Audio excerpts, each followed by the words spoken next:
Hi there, welcome to the living room floor of the house and the music corner here with the 5-octave fortepiano in.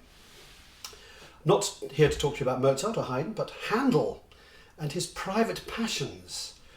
We're all very familiar with Handel's major choral works, Messiah, Israel in Egypt, the great oratorios, the coronation anthems, his big stuff, operas.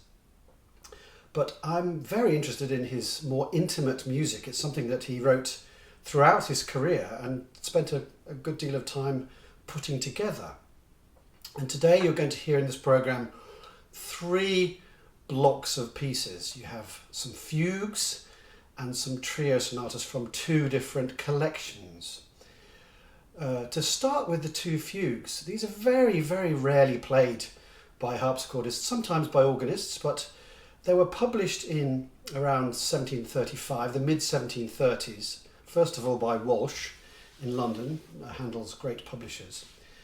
And they are really wonderful fugues, probably written a decade or 2 earlier, sometime in the middle 17 teens. My great teacher, Gustav Leonhardt, is in print as saying that Handel was a rubbish composer. He used not such a flattering word as that. And couldn't write a fugue. Now, of course, Handel never wrote a fugue in the same way that Johann Sebastian Bach wrote fugues. In fact, Bach was writing fugues far later than anybody else. The Art of Fugue is a really weird collection at the end of J.S. Bach's life. And everybody thought he was a very strange composer for writing this at that time.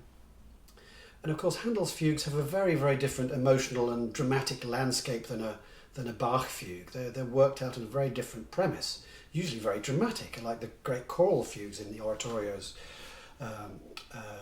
So it's a very different kind of fugue, but they are really fantastic fugues. So I have arranged 2 of the fugues from this collection of 6, one in B minor and one in A minor, marked Largo. Both wonderful, wonderful fugues with quite a gnarly landscape and atmosphere. Particularly the A minor fugue, which is probably the fugue subject itself definitely forms a cross, so there's certainly some intent behind its tread. But they are fantastic fugues, and I've arranged them for string quartet rather than on the keyboard. I just thought that was a fun thing to do, seeing as we had the strings available in San Francisco to play them. So I made arrangements of these 2 fugues, the B minor fugue and the A minor fugue. And they will sort of be the sandwich filling for the trio sonata element in this program. We have, as I said, 2 collections of trio sonatas from Handel. The Opus 2 collection, which was published again by Walsh in 1733. Fabulous trio sonatas. The one we're going to play from that collection, the Opus 2 number 6, is probably one of Handel's earliest pieces. There's a reference to it saying it was one of his pieces written in Rome, so it sounds very Roman, very Corellian, very full of Roman passion and sunshine. So you'll hear that trio sonata from the Opus 2 collection. Then you'll hear 2 trio sonatas from the Opus 5 collection, which was published in 1739, a little bit later, which Handel brought together all sorts of sort of more dancey movements, more movements that you might find in a ballet, but they're very, very wonderfully put together. The D major trio sonata, which you'll hear, has a wonderful march and lots of great, great, great character pieces. Fun in D major, basically. The other trio sonata, which finishes the program, is the Opus 5 number 4 in G. Now, we're performing it in a version with added viola. It's sort of a little mini orchestral suite. Even in the trio sonata version proper, it has a sort of orchestral feel to it, mainly because Handel has taken the movements that form this trio sonata from incidental music he wrote in operas. So the second movement, for instance, is very much an overture, a French overture with a sort of generous dotted rhythm first part and then a fast fugal section.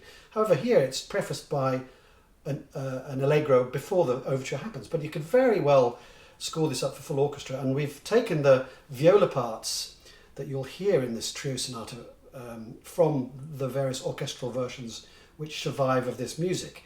The only movement that doesn't actually have a surviving viola part is the final delicious minuet, which has been provided by, I just must give credit to Charles Medlam. And when I first played this piece in the very, very early 90s, my first job was with London Baroque with Charles and Ingrid and Richard Gwilt.